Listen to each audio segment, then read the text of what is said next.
Wanna hear the short or long version of why I'm recommending this? The short version is because it's 20 chapters and pretty good. The long version is I don't read a lot of manga. They just seem to be bigger commitments than anime. Or I guess it's just because the first manga I read was One Piece in the span of 6 weeks. You kinda get some preconceived notions about the medium when you do that. But when an Umfi recommended me a manga that was only 20 chapters and apparently great, I knew I had to buy it. And that manga was Soloist in a Cage. It's basically a mix of Violet Evergarden, but only the war parts and without the worst relationship ever put to screen, AOT's Gloom and Promised Neverland. But if it didn't suck. Is that enough keywords? And oh yeah, you're probably a bit confused. I can't really record right now, so I decided to steal Goldie's whole thing more than usual. Go watch youtube.com/CO2Goldie if you want videos that aren't slop like this. Anyway, this series doesn't have merch, so I just needed a way to mention Violet Evergarden, since that was the closest match for the main character Chloe. Okay, time to glaze this manga like I've never done anything else.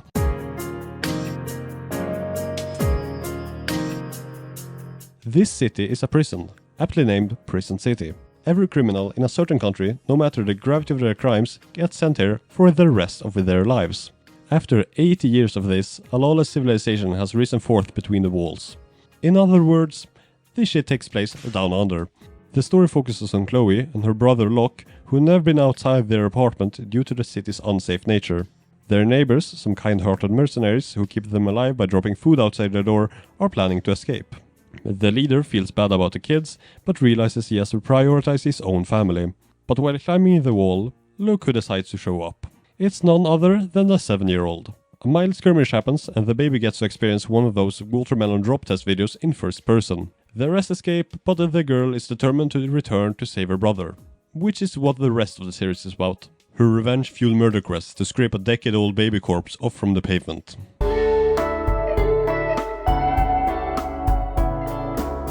This manga is one of the best examples of a focus scope I've ever seen. Every aspect has been thought out in great detail so that no element feels bloated or rushed. Even with a 2-year hiatus in the middle of publishing, the author never compromised or changed their vision, or at least it feels that way. It especially excels in setup and payoff. Every twist and new factor the story introduces can be traced back to an earlier plantation, which makes the story very satisfying to read and avoids any chance of jumping the shark. A certain twist is probably a bit too predictable, but I'm also incredibly stupid, so I was caught completely off guard. The character writing is good, but not perfect. For characters to truly flourish, they need the breathing room to do so. The golden example of this for me is early One Piece, where the direction of the story feels completely dependent on the character's actions. Every action gets the time it needs to unfold, which gives the reader more time to see what makes these characters tick, and through that, they grow more attached to them. Soloist suffers a bit in this regard due to the scope of the story and the length that it's granted, so at times it feels like there's an invisible force moving the plot along. We get an idea of who these people are, but I wanted to delve deeper into them. Chloe, for example, is a character driven by guilt. Every person she kills haunts her and holds her down, but she tries her damnedest to keep moving. The way this is presented is really interesting, but I just wish it was pushed further. I think if the author was more experienced, they could have done something extraordinary here, but as it is, character writing is the one aspect I think Soloist doesn't score full marks on, and unfortunately that's the thing that matters most to me. Still, there are some fun character moments, and I'm in no way saying that it sucks in this regard. I just wanted more.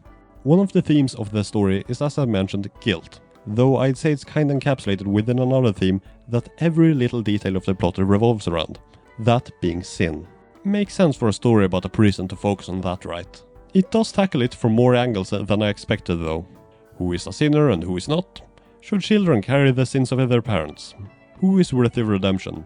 And how exactly does that process look like? Soloist also presents answers from multiple perspectives. The young bright-eyed protagonists see most people worthy of redemption, though some people simply have to go. The guards don't differentiate between sin, and anyone who breaks the law in any way, shape or form is no longer human. Some would call it a borderline extreme depiction of the anti-crime mentality seen in real life, but with recent events, I've come to realize that this shit's a documentary.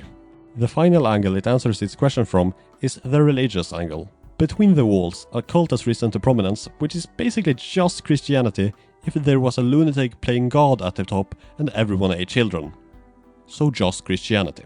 But as you can hopefully tell, this is a deeply anti-conservative story. I mean, it advocates for prison reform, is very against the church having any sort of power, calls the police walking bombs without free thought that open fire on anything that question their or the people in charge's authority. It's nice to have some anime manga that isn't stupidly centrist or weirdly conservative once in a while. As a treat.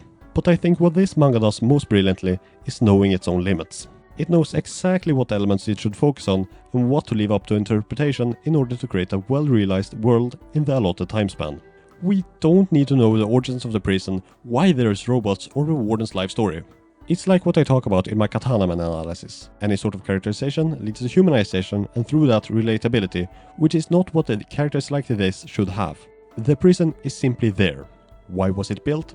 Doesn't matter. Because it's there, and you have to deal with it. Of course, not every character has this approach for their background, not everyone is Becca Hitler after all, but it never goes overboard. For Chloe, our main character, all we get is the first chapter that I already described, one flashback of her taking her first life, and one when she left her new family to go back to jail. And that's a lot more than most other characters. For most, we only get told what they've done. The sergeant killed a shit ton of people in some war. The kid accidentally stole some bread. This guy used to be an informant. And usually, I'm the world's biggest hater of the tell not show mentality, but I don't know how Soloist managed to do it, but it does even this well. I don't want or need any more lore on these people. What I have is more than enough to get who they are. What's come over me? I didn't know I could glaze something this much without having an agenda to push. It also keeps both the setting and era purposefully vague. No country name is given, not even a fictional one. It's just a certain country and the neighboring country. Though it's apparent that the prison is supposed to be somewhere in Eastern Europe during the first half of the 20th century. I'll talk more about it in the art segment since it's mainly a design topic, but from a writing standpoint, the Soviet inspiration is more so a critique of the work camps of the era than communism or socialism as a whole, like some of my colleagues in the AniTuber field with their mold-ridden brains would claim. As I mentioned earlier, this story is way too ACAB to align with those ideologies anyway. Finally, this story has one of the best endings I've ever seen in this medium. I won't spoil anything, but usually I'm not a fan of open-ended endings or neutral endings. I've grown attached to these characters. I need to know where exactly they end up and that they're doing well. Like sure, yeah, in most cases that sort of thing would be objectively worse than leaving it on a bittersweet note and up to the viewer's imagination, but I love being spoon-fed wholesome slop. But because Soloist is so short, I hadn't made most characters a part of my soul by the time it was over, and therefore didn't need to know each and everyone's happily ever after in excruciating detail. A hazier ending works here.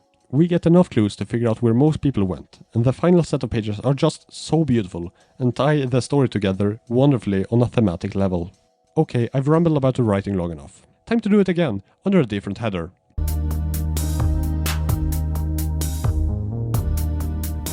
I know I said earlier that character writing wasn't this manga's speciality, but I still gotta give my takes on the key players, you know.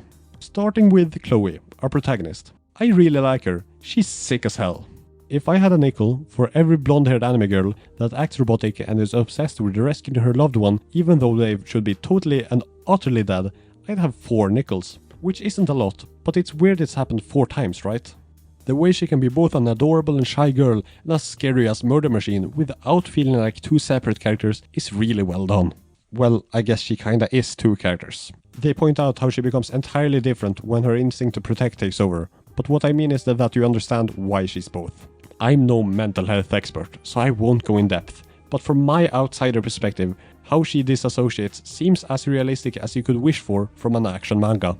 Speaking of action, her fighting style is so cool. Treating battles as stances is always guaranteed to be auraful, and her transforming every single one of her skills to be her tool to rescue her brother is beautifully tragic. Then there's the sergeant. He's there. Really important in the first chapter when they escape, but due to him not returning with Chloe after the time skip, he's delegated to flashbacks, which as I said, there aren't a lot of. But he's basically an awesome action dude with a soft spot. A standard character archetype, but not bad by any means. A few chapters in, Chloe finds herself living in a household completely run by children, and I can't say much here without spoiling something, but outside of them being way too fucking smart, they're all nice set dressing. Most don't do anything, but they actually talk like the age they're supposed to be, something that's stupidly rare in anime and manga. God is the main antagonist of this series and the leader of the evil Catholic cult I mentioned. He's basically just a big fish in a little fishbowl and wants out by any means necessary. Again, saying too much would be spoiling, so I'll just say that I wish we got to pick his brain more. Push him further. I don't really need more lore on him, I just wanna see him in situations. Finally, the jailkeepers. They're almost a non-factor whenever someone isn't trying to escape. They don't even try to keep any semblance of order. Their only purpose is to keep these rats in this box, no matter if they're dead or alive. And as I said earlier, they don't get any characterization to avoid relatability. It would be so easy to introduce a rogue officer or a reprogrammed robot who helps our protagonists, but I'm so thankful they don't do that. I hope I don't have to explain why saying not all of the bad guys with obvious Nazi inspiration are bad guys, but who knows.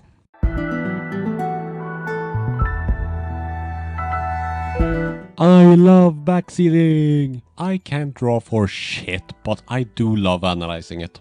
Originally I did plan to learn to draw this summer, but this video happened instead. Anyway, let's start with the character designs. Soloist tries to balance edge and silliness in its character design to modest success. The two sides of Chloe I talked about is the best example of this. A couple designs clash a bit with each other in the setting, namely some of the children looking a bit too cartoony and the various animal masks.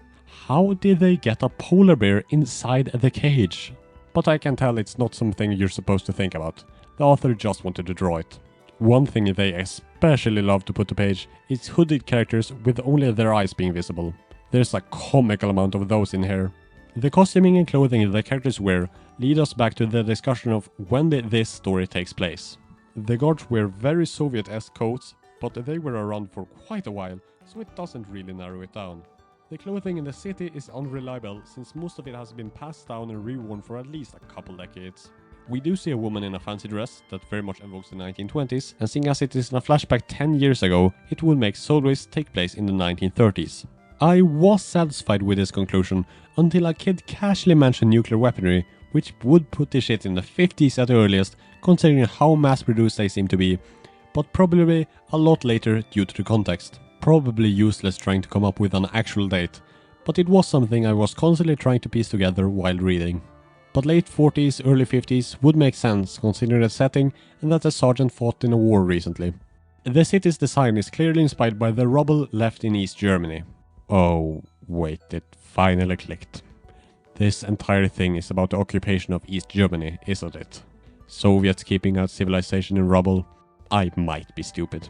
But it's not exact. The weather is much more Siberian and like the work camps I mentioned, and the neighboring country looks less like West Germany and more like Italy. Okay, I've ignored it long enough. It's time to talk about the backgrounds. What kind of crack was Shirio Moria smoking while drawing this? Oh yeah, let me draw 70 pages of the most detailed cathedrals you've ever seen on a weekly basis. I'm not the biggest proponent of high fidelity equals good art, like some manga fans seem to be. I think compositioning, flow and expression are way more important, but even I have to admit that this shit is so impressive. If I had to nitpick though, it can be a bit inconsistent in the level of detail from one panel to the next, which can lead to confusion. Take for example an intense chase sequence. The reader's eyes quickly dart from one panel to the next, so they need to be able to keep track of where the characters are. That becomes a lot harder when the background shifts due to the artist locking in on every other panel. Combine this with at times a bit weak composition and certain pages look more like collages than a part of a whole. The more complex fight scenes, namely Chloe's stances, also suffer slightly due to the artist not completely mastering flow. It's hard to read how exactly she's moving, and eventually I just gave up. The paneling is fine, but nothing extraordinary. If I had to guess, I'd say that this mangaka has a background in traditional art. The level of detail and the strokes gave me that vibe. Also with the fact that the panels themselves can have some superb compositioning, it's just that act of piecing them together that doesn't fully work. It's really interesting to see how different mangakas' interests and backgrounds shape their stories, down to how the panels are placed on the page. Fujimoto and his reliance on cinematic techniques, Oda and the comic book style of early One Piece, and Moria with the art degree.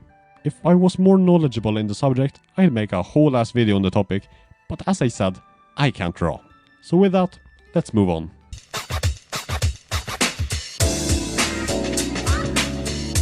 Okay, not everything needs an adaptation. Manga is as legitimate of an art form as anime, and we shouldn't just hope everything gets transferred to a different medium to appease the masses. But Trigger could do something crazy. It'd probably go to MAPPA, they like their overly detailed backgrounds. But I wanna see a Trigger-funded adaptation of flowy stances. They prefer to do shorter one-season shows, the character designs seem to fit their style, and I don't want to give MAPPA anything. Yeah, I know it's the individual animators that in the end form the product and not the studio.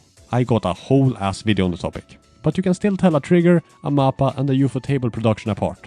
And I fucking love Trigger. But that's all I have to say about that.